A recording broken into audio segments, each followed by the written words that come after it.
podcast. I'm your host, Muhammad. We are joined.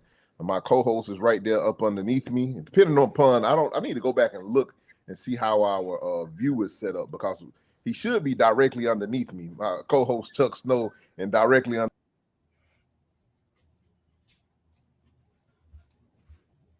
You there? It's a good night to have Dean on because we're kind of doing a year-end wrap-up and we want to look at how take a look into the future as well and see how next year, how things may shake out next year.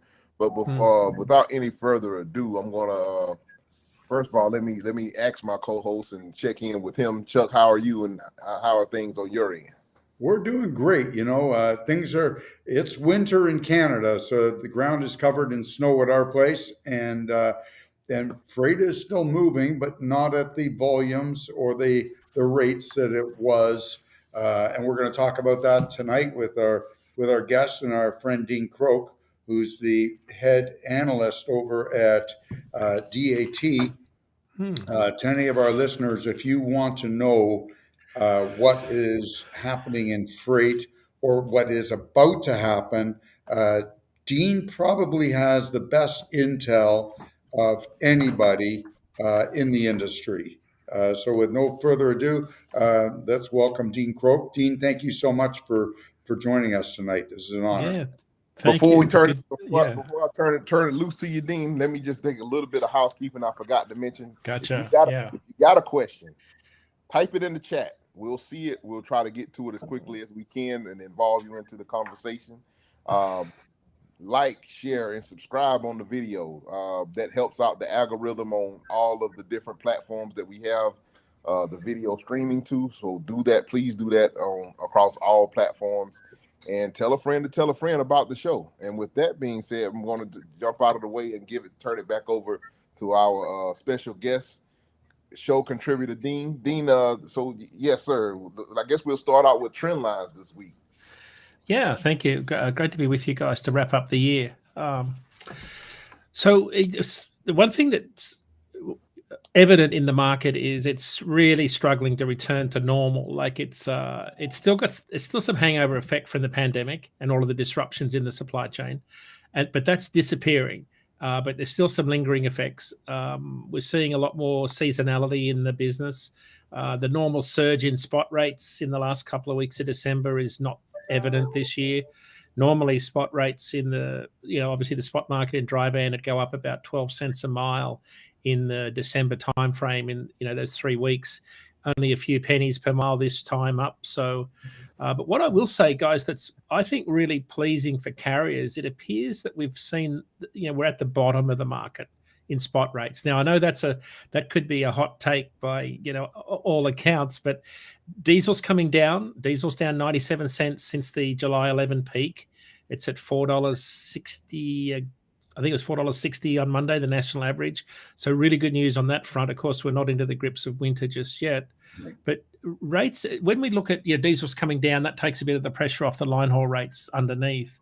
They will start to flatten out. But they've been sitting at about $1.80 a mile, excluding fuel, for the last 3 weeks as a national average, which is a really good sign. They've dropped, and this is a kind of a staggering number. When I say they've flattened out for the last 3 or 4 weeks, they dropped 97 cents a mile since the start of this year. And most of that happened, from about June onwards. So the last, half of this year has been pretty tumultuous for carriers. Rates have been plummeting. Diesel prices went up. So it's been a really tough time. But when we look at our rates, they seem to have bottomed out. And for the time being, I think the bigger story when we get into next year is what happens to the market when demand really cools off in the first quarter, as it normally does.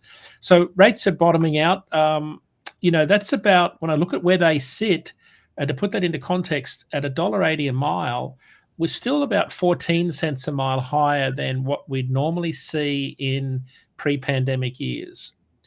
So if you say what's the average of dry van rates for the third week of December, going back 2019 back to 15, we're about 14 cents a mile higher. So I think that's a really important thing for people to remember. A lot of people have made a lot of noise about how the spot market has created. Yes, rates have dropped, but you're comparing it to really high rates this time last year. Last year, rates were $2.56 a mile this week. Now they're $1.80, right? So they're down 75 cents compared to the same week last year. So they've dropped a long way. And that's what's caught some carriers, by surprise. Of course, on our show here, we were saying this over a year ago that this was going to happen. This is sort of one of those inevitabilities with the freight market.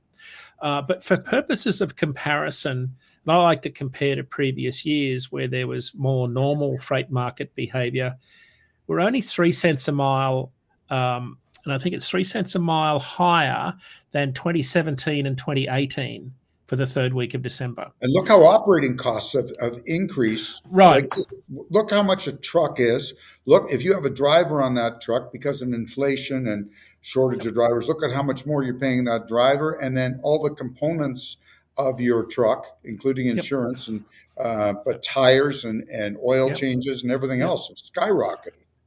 So when I look at operating costs, so we've talked a lot in our show about the P&L that I run of that typical owner operator. Right. It's paying finance. He's got good insurance. Insurance is good in that he's got history, no claims experience, and he's only paying about 10 grand a year for a truck and trailer. That's pretty good rates for an owner operator, right?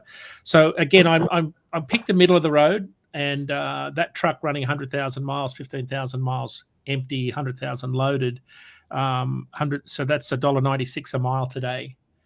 A year ago it was $1.81. Now that's his operating costs. Total operating costs. So that's what you'd need to break even. So at $1.96, it cost me $1.96. The average line haul rate's $1.82. The top 50 lanes of DAT are 30 cents a mile higher. They're about $2.10 a mile. So it really depends on where you run. I think there's a lot of guys out there and girls that know what they're doing, can eke out a margin, a small margin, not making stellar profits like we were a year ago. But I think the difference in this market is we're coming off a year where people had a really good 2021 and early 2022 was pretty good year financially, especially the larger fleet. So I think carriers have got a little bit more equity, generally speaking. Yep. Can we dive deeper into that operating cost number? Yep. Sure. I know it's a kind of an imaginary number, but I like the way that you got it running. But you said it was, if I remember correctly, $1.86. $1.96 a mile today. $1.96. Right? So does that include the driver pay? Does it include 61 cents a mile to the driver? 61 cents out of that $1.90. Okay. 71 is diesel. 71 cents a mile's diesel. So I'm already up to $1.30 there already, just with fuel and wages. Right. I've made a small adjustment. I've got finance at 31 cents a mile, insurance at 13, R&M at 12 cents a mile. I'm doing a fair bit of that work myself at 12 cents a mile. So I picked sort of a middle of the road type truck that I'm running. Again, there's no right answer because everybody's got different cost margins or different operating costs. But I've been running this same truck, this imaginary truck, for 2 years now. This same truck a year ago was $1.81. It's $1.96 today. So I think these are all sort of costs that you'll find in the ATRI report that comes out, even though it's weighted towards larger fleets. This sort of is pretty close to what I think it really costs. Now, the difference here is that there's a lot of guys that can run for less than $1.96 because they haven't got the 31 cents a mile finance cost. They own their own equipment. So on some lanes, they can take a lower rate to get to a better market. Whereas other folks that have got high insurance costs, high repayments because they paid a lot for trucks and are new to the industry, they need a lot more than $1.96 to get by. And that's where the average line haul rate of $1.80 just doesn't cut it for them. So I think Dean, do you have a template for that for the imaginary truck that you're running? I use the OIDA spreadsheet off their website and then just model. That's the same one that I had. Yeah, I just changed it. Yeah. So for the audience that's listening in, if you're not familiar with what it is that we're talking about, this is something this is a critical point. I want to take a second to kind of just break this down for everyone that's listening in. Instead of listening to a lot of these type gurus and stuff out here that are talking about different things about the trucking industry, the first thing that you should do is what Dean has done: is get together and understand what your cost analysis is. You need to understand what it's going to cost you to operate your company. Yep. You need to Yep. understand what is it going to take for you to be profitable. And you Mhm. need, so before you even run a truck, it's one thing to have actual numbers. That's great. Right. If you have actual numbers, but it's a whole nother thing. You can make projections, just like Dean is doing with the imaginary truck that he's Mhm. running. You can start making projections based on real world numbers, so that you can have an Right. understanding on what it's going to take for your company to be able to survive and thrive, especially in times like this. Because if you don't Yep. know where the money is going, Right. then you have no way of navigating any of these tumultuous times that we're getting ready to Yep. experience. So Well, you have nowhere to start, right? How do you start a negotiation if you don't know what your break even point is? You're like, yeah, and of course you're not going to run for break even as your if you can avoid it, you want to get a margin. So But you go broke pretty fast as soon as something right, happens. Dean, Right. I've got to ask you a question. When you're figuring 31 cents a mile for financing, which is the real cost, Yep. and let's say you're somebody that has a truck that's paid for, well, Yep. even if though the truck is paid for, at I some know. point you Yep. got to Yep. replace that truck. It doesn't Right. last forever. I've never seen one that lasts forever. It gets Right. used. Right. It's a great point, Chuck. I think it's probably one of the operating costs or factors that is factored in the least is the return on capital.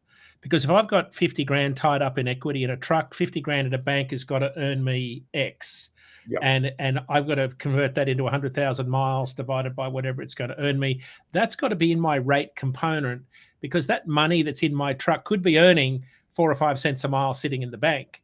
I've got to Yes. be getting that in my rate. So I see a lot of guys. What happens is when you start to run lean margins like this, you get to a point where you can't trade up. You're trading down because there's no equity left in the value of your truck. You've depleted, or you've depleted all of that equity you had because you weren't getting a return on it for every mile you drove. Right. So you're right. I guess I'm glad you checked me on that, because I think you can't.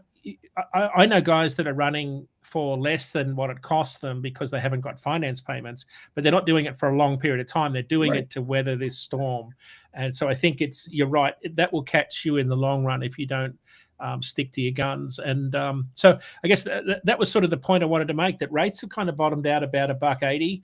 I'm in the ballpark at a national average rate, but I think there's a lot more people today are getting the fuel surcharge or a component of it. At least that's my hope. So I think the reality is a lot of guys are running a little bit better than the national average, a lot more than previous years, because there is more volume in the spot market, and the rates are a little bit higher than pre-pandemic years, although costs have gone up. It's not a disaster. I think that's the. And I know when I say that, I know someone could call me and say, I know 2 drivers that are, decided to sell their trucks today because they can't make any money out of it. I think that's always going to be the case no matter what cycle you're in, because I could find 2 drivers today that have joined the industry because they see something wonderful ahead of them. So we've got happens because they dropped the ball on what it was that you were just kind of laying out for us with the imaginary truck. They didn't understand what I think so. How to stay profitable. Yeah, and I think if you've got 100% exposure to the spot market, you are going to be subject to all of that volatility on all those lanes. And worse, if you don't have any tools at your disposal, like good business partners, or you don't watch podcasts like this or read about the demand for the freight you haul, how could you ever know where to put your trucks and what market to run them into? Like you've got to really become a student of this industry, like you both have, to know how to make those margins. Because I mean, if you don't know what your operating costs are and you don't know what's happening in the market, how do you ever make a call that's going to end you in the right spot? It's funny you say that, because I remember when I first got into this, on my own, and was, running trucks, and I was, I knew how to drive a truck, but I didn't know about operating trucks, right, with drivers, which is a totally separate thing. And I remember making some real dumb mistakes, like sending a truck out to Odessa, Texas, because the rate was decent. Okay. Not realizing when you get to places like Odessa, Texas, about 10 months of the year, you Right. got one heck of a lot of empty miles to Yeah. get you back into what I call civilization, where there's Mhm. freight. Yep. And those are the mistakes that Yep. that Yep. newbies make. Yep. And they were more prevalent years ago because there was no information. Right. Well, Right. and similar to you, Chuck, that was a similar. I experienced a similar thing on my very first load. Of course, I was a company driver for years, and then when I came into the industry as an owner operator, I bought my truck, and I had my authority from day one. Right. After I left the company that I was working for, and I did have enough information to understand to try to run numbers. But what I didn't understand and what I didn't know was that depending upon, just like you said, depending upon the region in which wherever you go to, there's a different rate. So I was in South Carolina at the time, and I had my very first load. I remember it just like it was yesterday.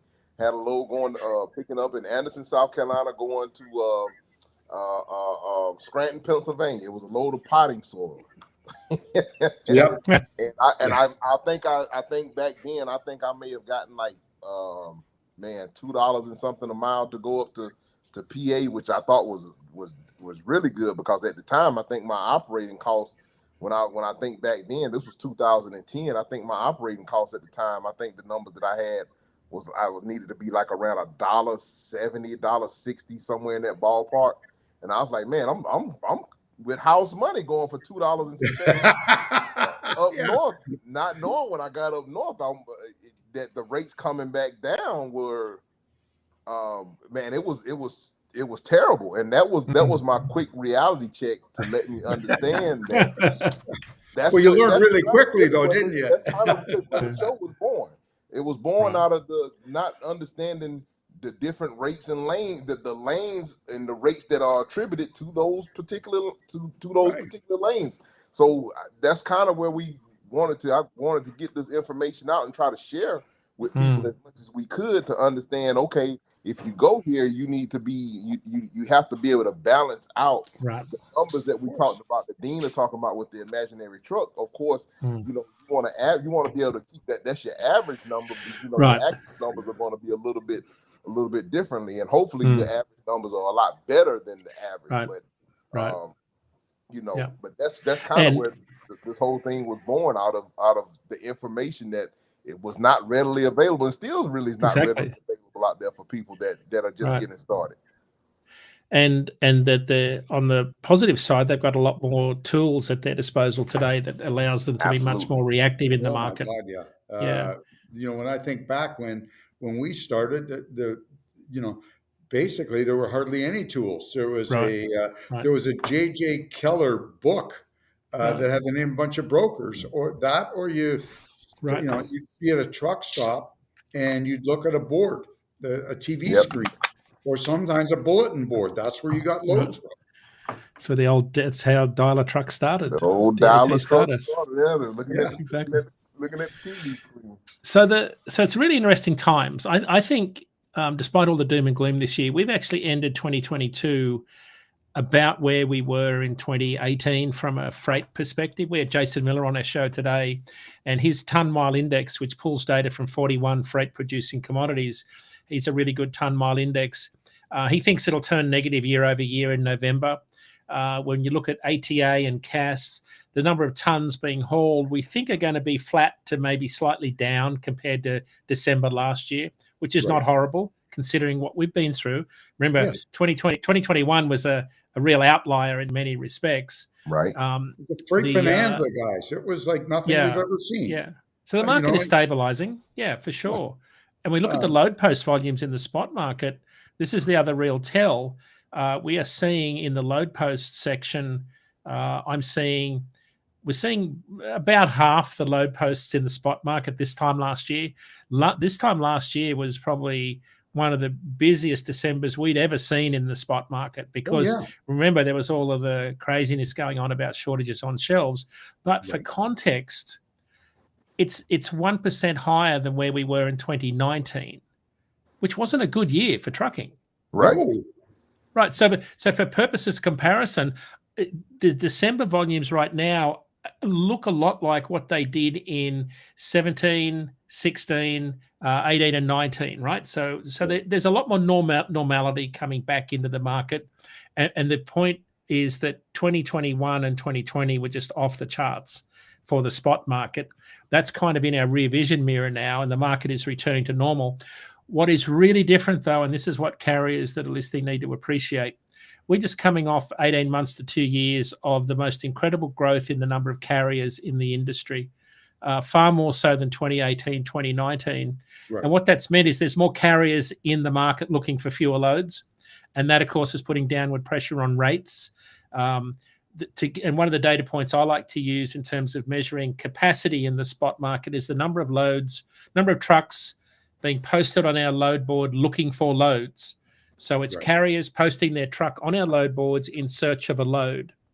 And those numbers at an all-time high going back over the last 6 years for the third week of December. And so to give you some data points around that, there's 10% more trucks posting their equipment on our load boards than this time last year. Right, so we've got more trucks looking for fewer loads, and that's supply and demand, and that's why rates are flat to maybe slightly up in December this year instead of going up like they would normally, because the supply-demand balance is sort of out of whack at the moment, and it's much the same in reefer and flatbed. So the other data point is it looks a lot like we've even got, so remember 2019 wasn't a good year. We had a lot of excess capacity in the back end of that year. We were still shedding capacity right up until the pandemic. When you look at the numbers, January, February of 2020, we were still losing capacity. There were still carriers exiting the industry. The pandemic turned all that around. But compared to this time in 2019, which was an oversupplied market, we're seeing nearly 30% more trucks posted on our load boards looking for work.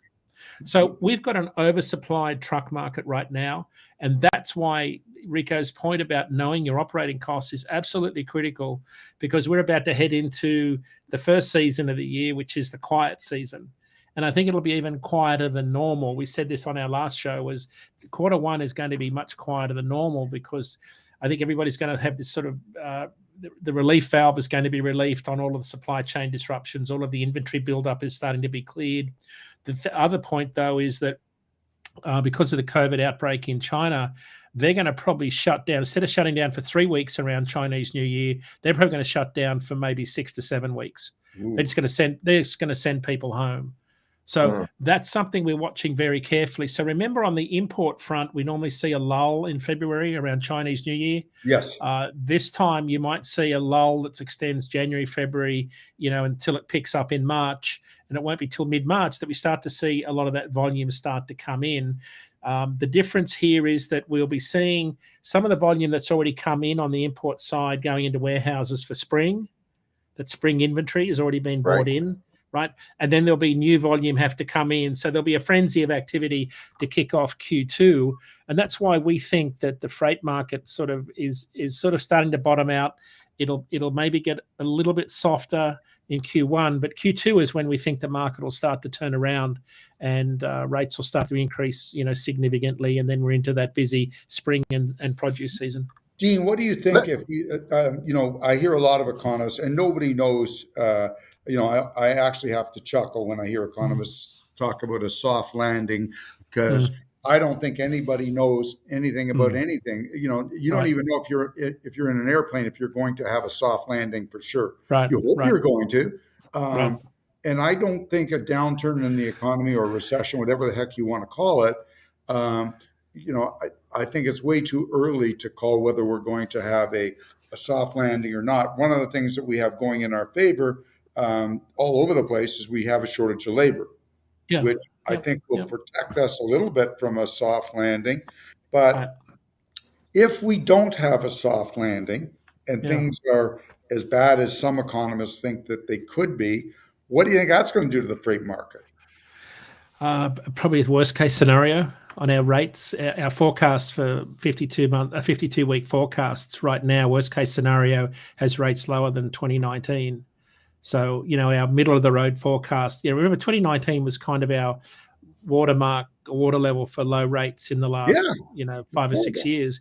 Worst case scenario has them below that, so that could certainly materialize. That wouldn't be very good because you can't claw back all the wage increases, and even the EIA diesel forecast is still not above $4 a gallon by the middle of next year. That'll obviously come down if diesel comes down on the retail side. So yeah, that would be the worst case scenario, Chuck. Best case scenario, when we look at our average case scenario, rates going through 2023 on the spot market don't get any lower than 2019. The highs of 2019. So things look pretty good on that front. I think you're right, though. I always sort of shudder when we talk about what we think's going to happen because we really don't know. We're not out of the woods yet.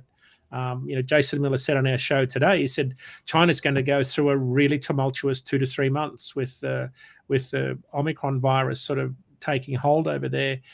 I think they're trying to relax that zero COVID policy, but his point was very interesting. He said that'll weaken, global demand for oil and jet fuel and all sorts of things, and that'll impact prices. So we'll benefit, but when they come back online, and then there's a big surge in demand, and they start using more oil, and that'll affect our prices here. So there's something we've got to watch on the back end of that. It's still a big economy. I think it's one of the second biggest economy in the world. It's like it impacts our market here, like it or not. We've still got a heavy dependence on China for a lot of our retail imports. A lot of our manufacturing still comes across the ocean, although that trend is changing. One data point we shared last week in our show, we're seeing a lot more nearshoring, a lot more volume on the southern border. I looked at the number of load posts on our southern border markets over the last 5 or 6 years. They've been increasing about 26% a year, each year on the southern border. Now, remember, I think it's about 87% of exports from Mexico come across the border by truck. Right. So we're seeing a lot more truckload volume on the southern border. And that's why if you're new to the trucking industry, you've got to listen to shows like this and follow the market, because if you're running, Fort Worth to Laredo, and you want to run Laredo to, Ontario, California, knowing what's happening in the border markets helps you position yourself in and out of those markets at the right price. But there seems to be more volume coming into the southern markets. I think there'll be more produce come into the southern border markets as our produce season stumbles, especially California's drought season.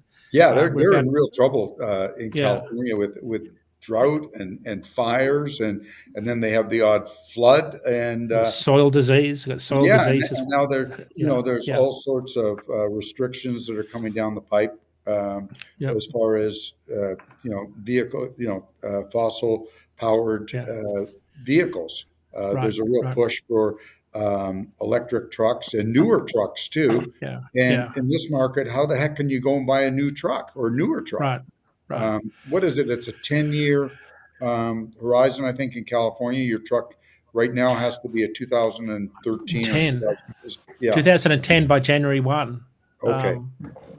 So they're only going to get more aggressive over there with the electrification of a lot of those trucks.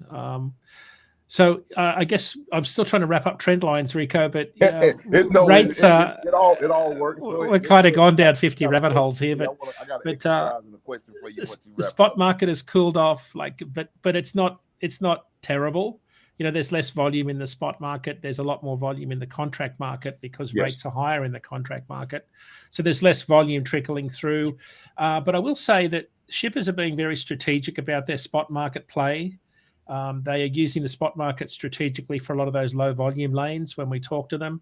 Normally, shippers would go out to the market and tender out every single lane from 1,000 loads a week on one lane to 1 load a year on a lane, and they'd ask you for a rate on it. What they're doing this time around, they're being very strategic and letting a lot of those small volume lanes go direct to the spot market via a broker, and not putting them into a routing guide and almost guaranteeing a service failure or a tender rejection. Because the big asset carrier that's won the contract is not going to, they're probably not going to have a truck for that 1 load a year. So to me, that's a really interesting shift this year from shippers, is that they're strategically putting more volume to the spot market, which is why our spot market volumes aren't terrible. They're just under 1 million loads a week in the dry van market. We were probably double that this time a year ago, but that's not a good year to compare to. But the volumes look a lot like what they did in 2018, 2019 timeframe for those that have been around. And rates are kind of still a bit higher than where they would have been normally. There's obviously some regional differences. We could drill right down into the weeds, but Omaha got hammered last week by a lot of cold weather early in the week, a lot of blizzard conditions. Loads in and out of Omaha was through the roof in terms of rates.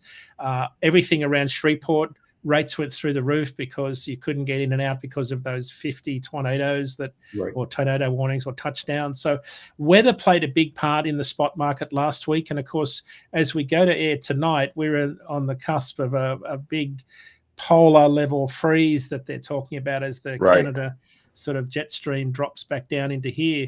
It's going to catch a lot of people out. My only thought is, and I'd love you guys' take on this, is I think the bulk of the freight probably has moved by the time we get to Thursday and Friday. There'll be some urgent loads, I'm sure, but I don't know that it will be like the polar vortex in February last year that kind of shut down freight networks in the the sort of that Midwest of the country.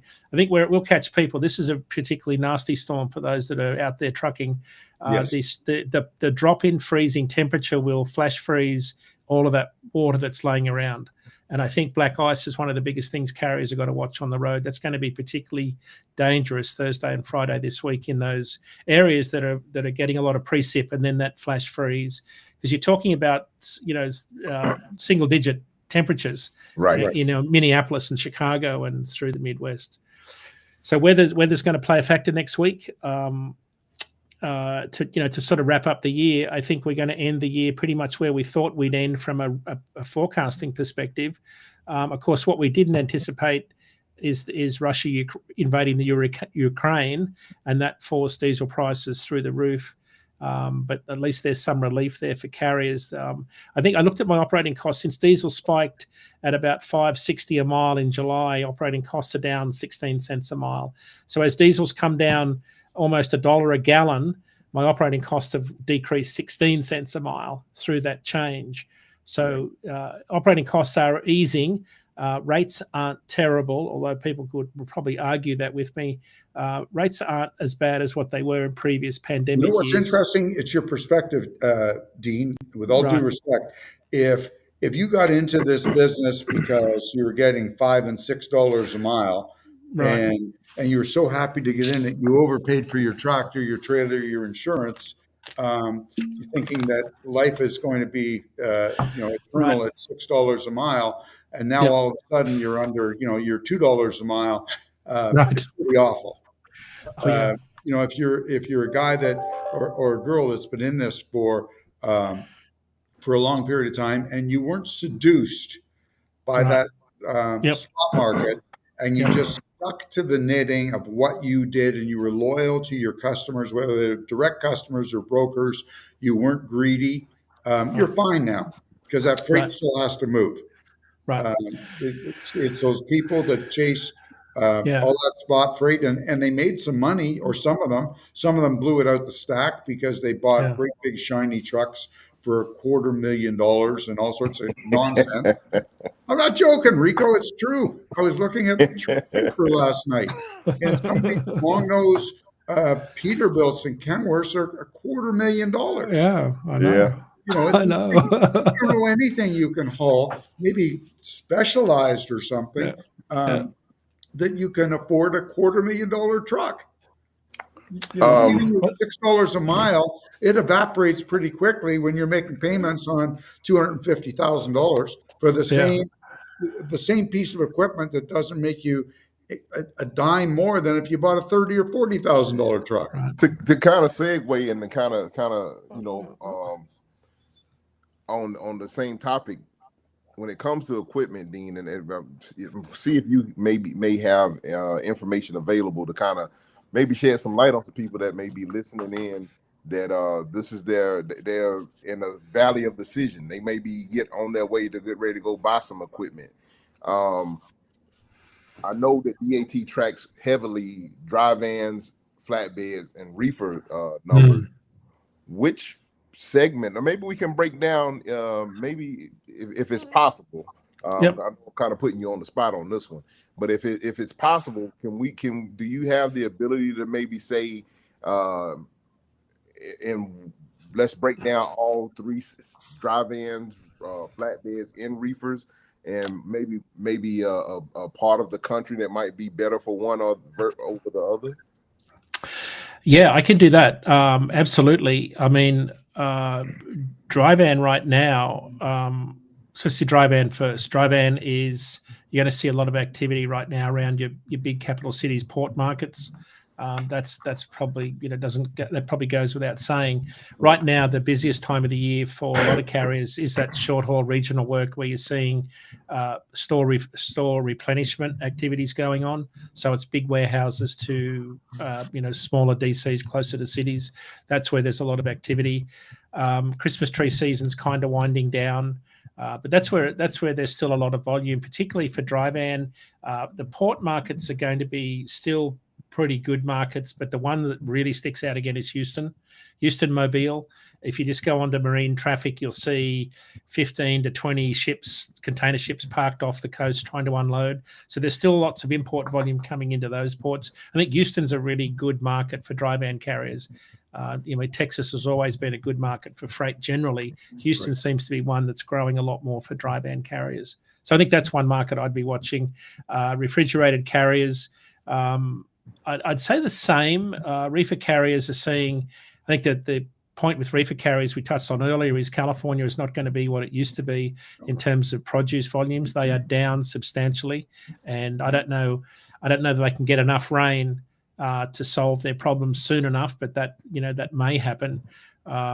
Refrigerated markets are very seasonal too, as both of you would know. Right. Produce season doesn't really start until April, so you've got to find a way to get by between now and then. But produce season, I think, is going to be another mediocre year next year. I don't know that it'll be stellar, but I do think refrigerated carriers on the southern border will do particularly well. I think there's a definite trend towards higher imports across the southern border of produce. Right. We'll obviously see more volume come out of Canada, but those volumes are, in the 5% compared to 95% coming out of Mexico. So we're going to see a lot more volume. The operating costs for any of our manufacturers and producers, it's so high here compared to Mexico. Our labor components alone. Canada is a very expensive place to operate or to live in. And, we're having the same shortages of labor as everybody else. So the only way you're able to attract and retain good help is you've got to pay for it. And that makes the cost of production that much higher compared to our neighbors in Mexico. They're not paying for heat the way we are. So Rico, on the dry van side, the other point, I think November imports showed this trend of imports shifting away from the West Coast to the East and Gulf Coast. I mentioned Houston, but there's a definite trend towards more volume around the East Coast, in particular break bulk volumes. You're seeing like Savannah moving their break bulk operation to Brunswick. I think it's only like 70 miles down the road. Right. It's not a huge deadhead, but when you start to move break bulk volumes out of a big port, it opens up different markets for carriers. Houston's break bulk volumes have been through the roof this year. That's put a lot more volume for flatbed carriers into Texas. Texas has been one of the big stories for the flatbed market this year, spot market in particular. It's been one of the best producing states for carriers of all the states by far, consistently. A lot of that's got to do with those import volumes coming into Houston in particular. So I think that's going to stick. Those sorts of volumes will stay. I'd be watching port markets in particular. Houston and the Gulf Coast are going to be very strong. The other market to watch, and this is certainly not good news, is the Portland market. They've lost about 1 million trees up in softwood trees this year because of disease. And that's a huge issue because it's the biggest producing softwood pine timber market for building construction. So, building construction numbers are way down, or as we know, based on the November housing start numbers, it's going to be a very bleak year for anybody connected with the building industry. So, the Portland market's usually a huge market for flatbed. That's not shaping up so good. You've also seen volumes being slowed down with West Fraser cutting back some production lines up in British Columbia. Again, another big market for lumber. But the demand is going to be way down for lumber also. So that's why I think flatbed carriers are in for a pretty tough 2023, generally speaking, because a lot of their success in the last year was tied to the success of the building industry. Sure. And that's going to be problematic for those carriers. And it's not just lumber, right? It's not just shingles and roof tiles and building materials, right? It's everything that a dry van hauls. It's electrical appliances, it's lights, it's flooring, all those sorts of things. I think all of that's going to be affected because of the slowdown in the building industry. So again, that's a market that's going to impact both flatbed and dry van carriers, and to a lesser degree reefer carriers that haul dry freight. So I think flatbed is really one market I'd be very concerned about if I had a lot of exposure in the spot market next year. That's something you've got to be very careful about. Demand does not look good from the building industry perspective. And again, here we are in December looking at flat demand year over year. There's always pockets of demand, like there's always pockets of work out of Wisconsin, for example, for refrigerated freight. Right. There's always, northbound freight out of Florida up to Canada. You're always seeing this time of the year, reefer carriers are doing really well out of Philadelphia because that's where all your Chilean and Peruvian grapes come in. So I think this time of the year, carriers have got to look to where produce, if you're in the produce business, look to where the volumes are coming from. They're not coming from your typical farm markets per se. A lot of that volume shifts to the big ports. Some of it goes into Los Angeles. The bulk of it, though, goes into Philadelphia. So, Dean, I got to ask you a question. The increase at the ports in Houston and Mobile, was a lot of that freight originally, do you think, coming out of California, and trade routes have been rerouted because it's so impossible to deal in? Is that what's going on? Yeah, absolutely. That was the reason given by shippers. That was absolutely the reason. Two reasons primarily. One was the congestion, to avoid the congestion. Yes. This time last year, we had over 100 ships waiting to unload, so we had a lot of vessel congestion. And the second was the West Coast port workers strike, which still hasn't been ratified. So that expired on July the 1st. So those 29,000 port workers still don't have an agreement. I think it's 29,000. Still don't have an agreement in place. That scared a lot of shippers at a time when they were worried about supply chain disruptions and getting last spring and summer's inventory into the country last December. They decided that they would divert their freight. And of course, you've got this Panama Canal's much bigger these days. You can route a lot more freights through the Panama Canal up into the Gulf, which is why you're seeing a lot more volume in places like Savannah, Mobile, Tampa, all the way up through Brunswick, Norfolk, those sorts of ports. So that's why I think I'd be watching those Eastern Gulf Coast markets pretty carefully this year. There could be a shift back, but gee, Chuck, it looks like, that whole West Coast focus for freight has really shifted. There's been a seismic shift in freight volumes away from the West Coast. And there's a lot of ground in between. You just can't magically turn up in Los Angeles with a truck.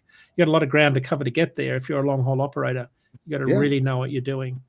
Yeah. So, another thing that might be Dean, and I don't know if you can speak to this or not, but I watch a lot of financial news and everything, and I've been seeing a lot of CEOs from the rail companies come on and talking about how much they're trying to expand so much more with freight going on the rails. Is that how much do you think that's going to be have a significant impact on things across the board for the trucking industry? So is the shift of shippers? I missed the first part. Shippers were shifting freight to the rail. Well, not shippers, but the rail companies, like the CEOs was coming on. Like on CNBC, I think they've had just about every CEO from the different rail companies in the United States, and they're talking about a renewed focus on going out there and trying to increase the capacity for rail freight. I'm not holding my breath. Yeah, you know what? I totally agree. Here's what I see, and Dean, please correct me if I'm wrong. The rail, first of all, I think it's perfect for shipping commodities like plywood and huge rolls of paper and things like that you're not in a hurry for. But if you need something quickly, it can be a challenge. Yeah, it's commodity specific, right? So if you've got long lead time, on a product that's replenishment stock, going to replenishment, Right. not necessarily just in time freight. Sure. You mean it takes, I remember one of the head of one of the big intermodal companies said it takes 2 weeks to get a 53-foot intermodal container into position.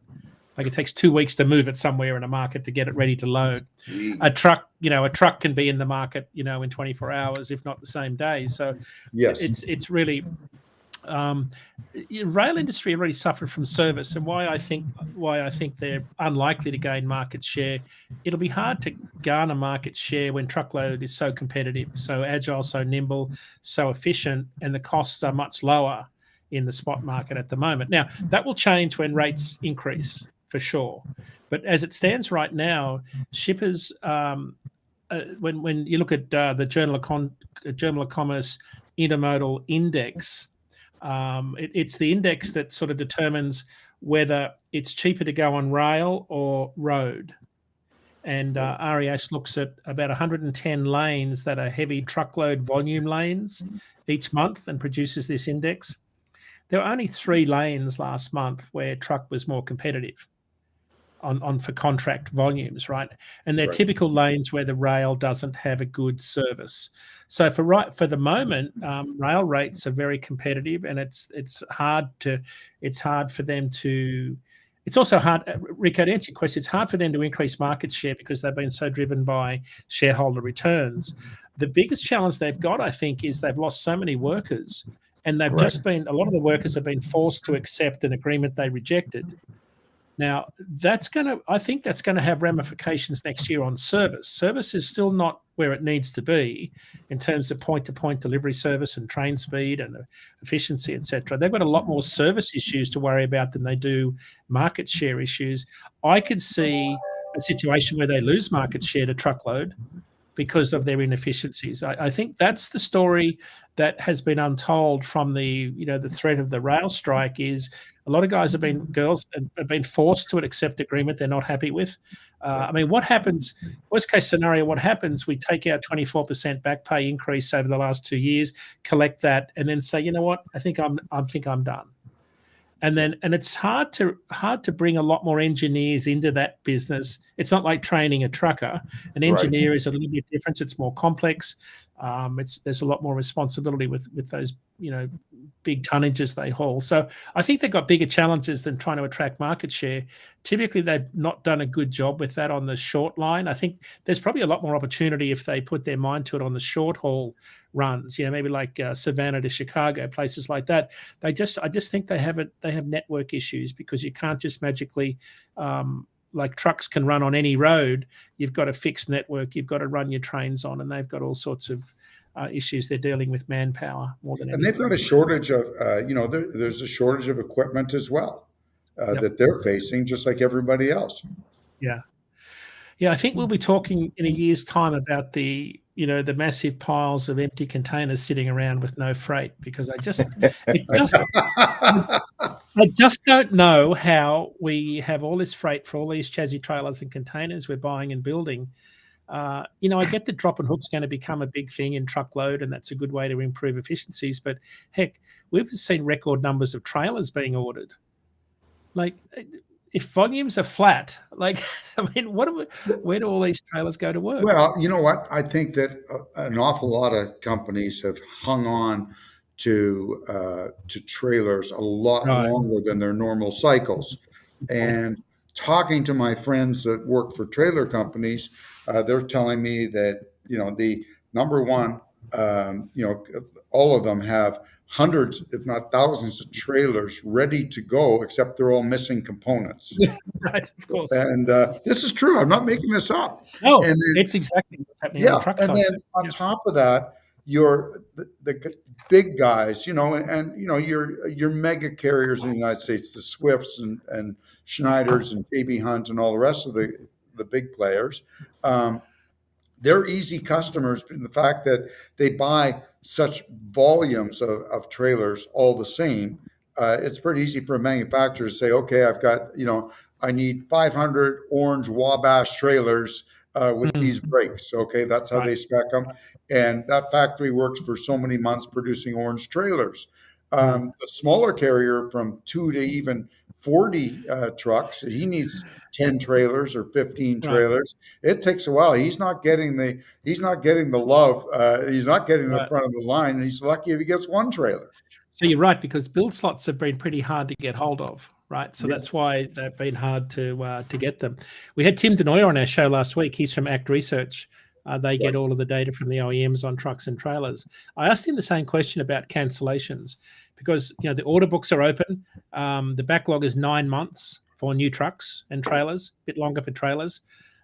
So it's taking 9 months for a truck to be built. So all these truck orders in November are going to be September, October timeframe by the time they hit the road.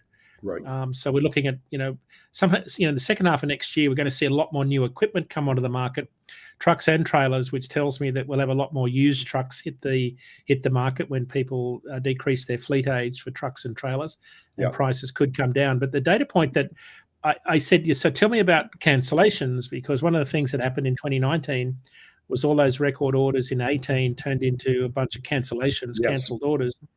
And he said there is so much pent-up demand for trucks. If a carrier has an order slot, they're not giving it up. To your point about trailers. So there's no cancellations on the horizon right now. And truckload carriers who have had a very, very good 18-month period, financially, maybe this quarter will be a little bit different, are holding onto their order, and they see a very strong outlook for next year, the truckload carrier, the big carrier side. So this is a very different market this time around. I think we've seen, and I just want to share one data point, and then we can come back to it. This is a very different year than even 2019. So I'm kind of reticent to compare it to 2019, because the analogy, the rising tide lifts all boats. Well, that's it.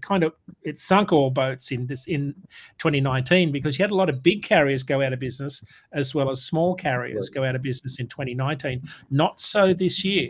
This year's been very different, because the big carriers are doing fine. Smaller carriers exposed to spot, not so good, right? So the data point that Jason Miller shared today that was really, really interesting, and it kind of, I had to sit there and ponder, and he was exactly right. He said 2019 was one of the weirdest years ever. We had an incredibly high rate of exits. And here's the data point. About 40% of companies that started between March of 2018 and March of 2019 were gone by March 2020. Almost half that joined the industry in that 2018 to 2019 period were gone by the time the pandemic hit. Very different this time around, because they've had a very strong financial year. Truckload carrier contract rates have been very high. Spot market was pretty good for a long period of time last year and early this year. And that's why I think it's you can't really say, we'll go through the same 2018-19 scenario. This is so different this time around. We've got higher operating costs, higher fuel, rates are still a little bit higher, but overall we're kind of heading back towards more normal market behavior. Well, we haven't seen inflation like this in years, Right. and that makes a difference. And we also had this shortage of labor that we've never had in my life. Chuck, I think I'll give you a quick story. I had some windows delivered to our house last week. The company was a week late. It's a whole long story about how bad you can be with customer service. But if you're in customer service, never say to a customer, "You're not the only customer you've got." No. Which will just I saw red when that. But the driver turned up. The truck driver turned up, and he saved the day. Great guy, couldn't have been nicer. He said, "Where do you want me to park the truck?" And I said, "So where's the other guy?" Because we've got really heavy windows that are 2 and 3 person windows. Right. And I thought, oh God, here we go. I'm going to have to help this guy unload, which is not a problem because I'm used to that. And he said, "Well, we've got 4 drivers, 2 have got COVID and 1's got a hangover." Oh. And he said, "So I'm it." And I said, I'm really glad you turned up to work, man. So, but to your point, I still think there's a lot of people that are short workers. There's a lot of folks that are retired, but there's still a lot of people that have to go through the COVID protocol of isolating, even though it's a smaller period of time. We've still got that going on in the workplace. And that was a really good example to me of how short-staffed some places still are. It's I don't know that labor shortage problem is going away anytime soon, Chuck.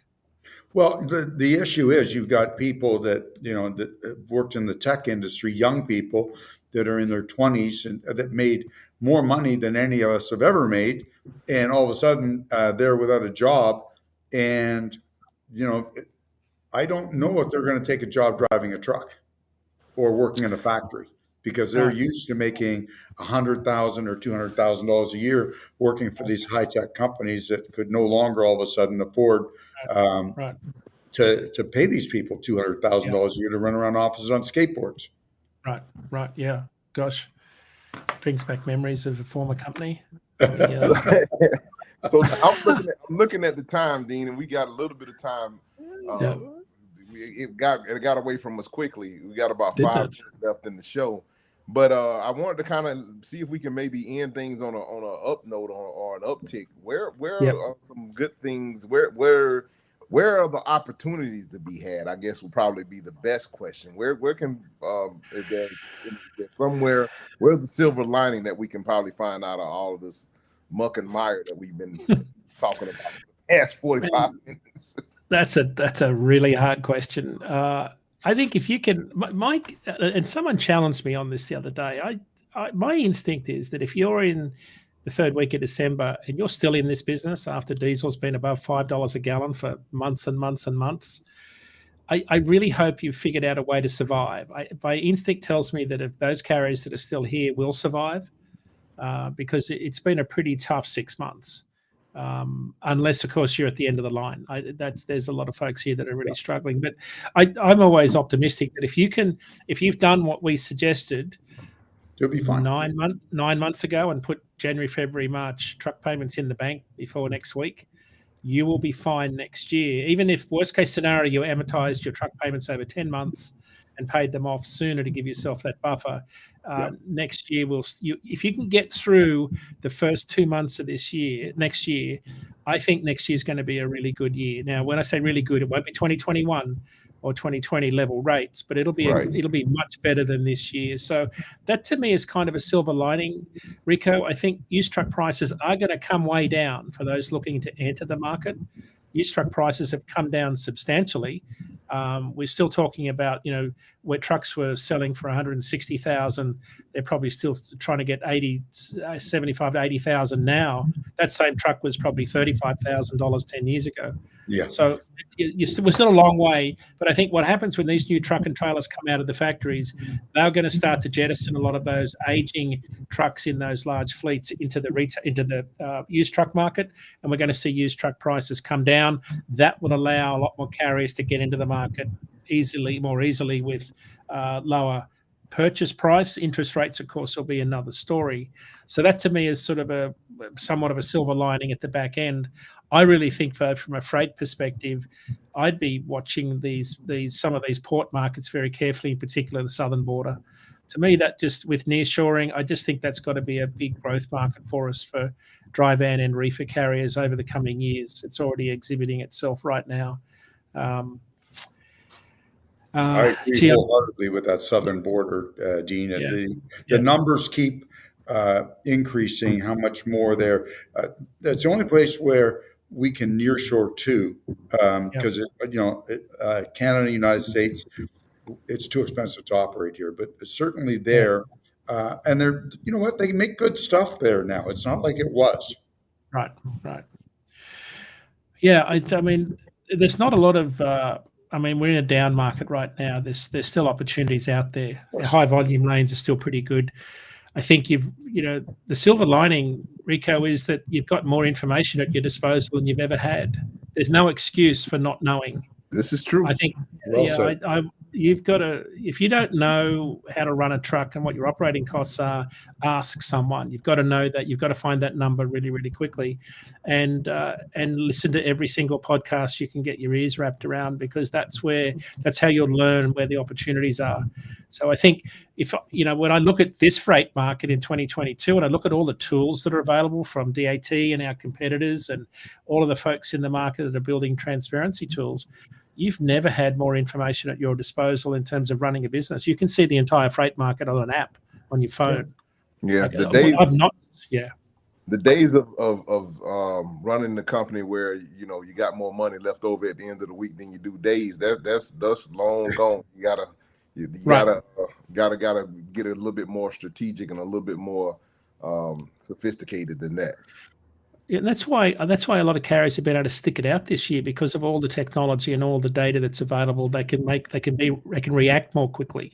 Yeah, You know, they can make they're better. much more nimble. It's a very dynamic market right now for spot market carriers, and that's not something that I've seen in past years. It's when the growth in technology is exponential. That's why you've got to be a student of the industry, because the change will leave you in the dust if you don't stay on top of it. I find it hard to stay on top of all the changes, so Yeah. we do our best to try and bring it to you on shows like this. Well, Dean, I definitely appreciate you. Thank you again for taking time out to join us. I'm looking at the time. Would you, before we get out of here, let everyone know, of course, DAT, of course, but let everyone know where they can read your work, where they can find you, Yeah. and we'll get ready to wrap this thing up. We appreciate you again for coming on. Yeah. And Thank you. very Anytime. topics for us. Yeah. Cool. dat.com/market updates, where you can download my weekly report. If you've got an email, got a question, send it to askiq@dat.com. Thanks for having me. Well, thanks and a very Merry Christmas to you and your family, and a happy Likewise. and healthy 2023. Likewise, guys. Yeah. Yes, indeed. Chuck, go ahead and Well, take this it is our last show for the year, and Rico and me will be on. Our next show is going to be on January 10th. We're taking a couple weeks to refurbish our radio station here. We're redoing the studios. So I just wish everybody a Merry Christmas and Happy Holidays, whatever you celebrate, and a safe, happy, and healthy 2023 to all our listeners. And if anybody needs anything, just send me an email. I'm still chuck@traffics.com. Leave me your phone number, put it on your email, and I will get to you and help you with anything I can. And with that, Rico, I'm going to let you back in the hole for another week. Well, ladies and gentlemen, thank you again for taking time out to watch the show. Like Chuck said, we're going to take a couple of weeks off to kind of revamp and redo some things. I think we're going to try to make an attempt to bring on our good friend. We're going to start off the year. Hopefully, we'll bring on Hank Seaton to start the year off, to kick the year off, transportation attorney. So we're looking forward to that show as always.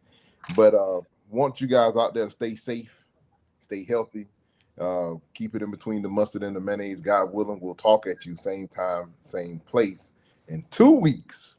So with that being said, God bless you. Good night. Happy holidays, happy new year, all that good stuff. God bless you. Good night, everybody. Catch you on the flip-flop.